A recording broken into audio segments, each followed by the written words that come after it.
Good morning, Spark friends. It's Wednesday, so you know what that means. It's time for another Spark story, and I am so glad to be with y'all today and get to read you this story. It's one of my favorite stories. I've had this story for about 20 years, I think.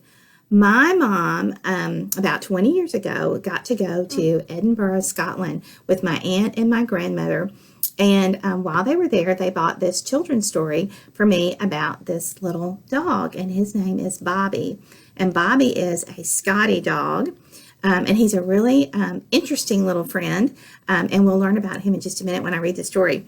This is what Scotty dogs look like, because she also brought us back a little lovey for the girls to hold while I would read the story to them. And the really cute thing I think about Scotties is that their little faces are so expressive. Check out those eyebrows.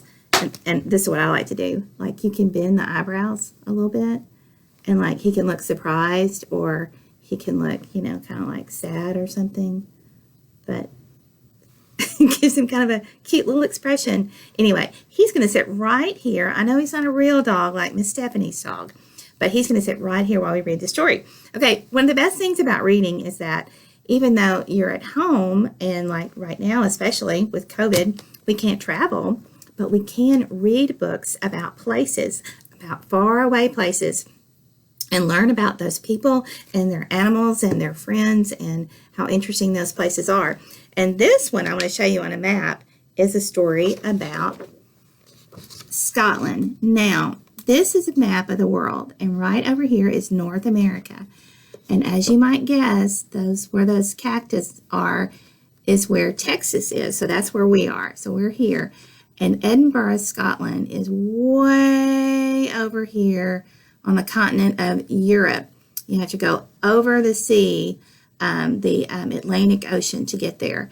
And it is, I looked it up, it's 4,659 miles from Texas. So even though we can't go there physically, we can go there with our imaginations when we read. So today, this story we're going to read is called Greyfriars Bobby. Greyfriars is the name of a real church in Edinburgh, Scotland, that my mom got to go to. And this is the Scotty dog that looks like the dog in the book. Okay, and the dog's name is Bobby. Okay.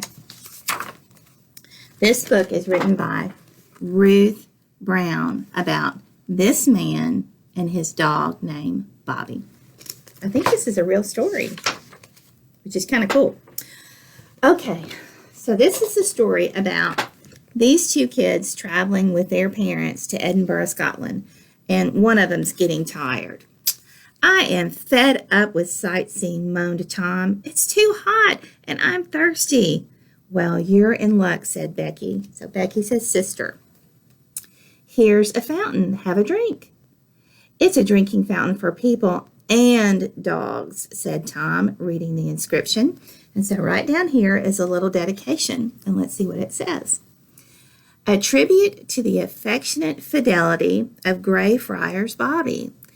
In the year 1858, that's way over 100 years ago, this faithful dog followed the remains of his master to Greyfriars churchyard and lingered near the spot until the dog died in 1872. "Wow, let's go into the churchyard," said Tom. Wonder what he's going to find. Okay, so here they are in the churchyard, and this man over here is the groundskeeper. So he's making sure that everything looks nice. Okay, do you think we would have seen Bobby the dog if we'd come here 100 years ago?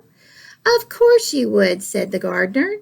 "He'd have been lying in the sun in this special place that was his home for the last years of his life." So he lived in the graveyard. And here's what it would have looked like 100 years ago. See how pretty and green everything is? Back then, you would have found him sound asleep right there in the grass, dreaming of the days before he lived in the churchyard. Those were the days when Bobby used to help his master, old Jock, guard the cattle which were brought into the city each evening for the market the following day. So the way this worked is farmers, can y'all see that? Farmers would bring their cattle into the market, and then people who were interested in buying a cow would come into the town and check out the cattle, and they would buy the ones that they wanted. And Bobby would kind of help him round up the cattle, I bet. And here's the farmer, old Jock.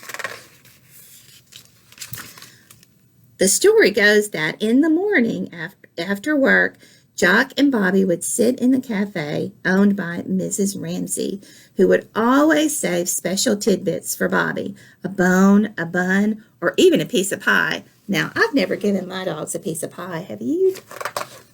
I bet they'd eat it, though. All right, and here they are out in the field, and these are the sheep. So it looks like Bobby also helped with the sheep.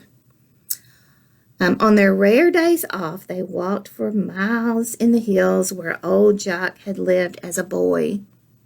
And here he is as a grown man. Brr, that looks cold. Here's another thing to know.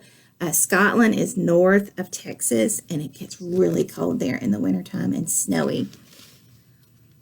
But in the winter, they would stay in the city, still guarding the cattle despite the freezing winds and the bitter cold that eventually made old Jock so ill that he died. Oh, that makes me sad. It's a little sad, that part of the story. But it gets better. Okay.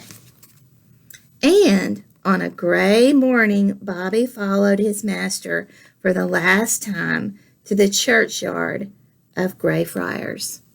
So this is the graveyard, and Bobby is looking for his master. He's probably a little confused. Here he is. Look at that little face. Oh, I just want to take him home. He got as close as he could to old Jock, and that's where he stayed. But how cold and hungry he was that night, huddled against the great granite stones. He remembered the cafe. He thought, if he went there by himself, would there still be a bone, a bun, or a piece of pie saved for him? I bet there is. And I was right. Look, there's Miss Ramsey right there, giving him a piece of pie.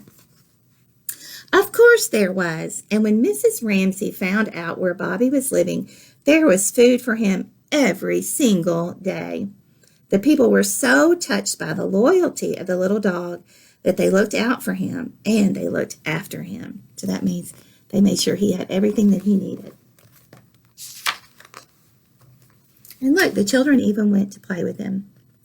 He was given his own engraved collar and a water bowl, and best of all, official permission to live in the churchyard. And that's where he stayed for 14 years. Wow, that's loyalty, friends. Until finally, he too was buried there near his beloved old master, old Jock. What a story, said Becky. Aye, agreed the gardener. Bobby never forgot his old friend. I don't think we'll ever forget Bobby, said Tom. The end. I love that story. It kind of gets you an idea of what it might be like to have lived in Edinburgh today, but also 100 years ago. So friends, here's what we're going to do for the next couple of weeks. We're going to read stories about, oops, that's upside down. We're going to read stories about from around the world, and we're going to chart where they go so that I think after a couple of weeks we can look back and see all the places that we got to visit just by going to our library. All right, friends, have a wonderful day, and I will see y'all back here next week. Bye.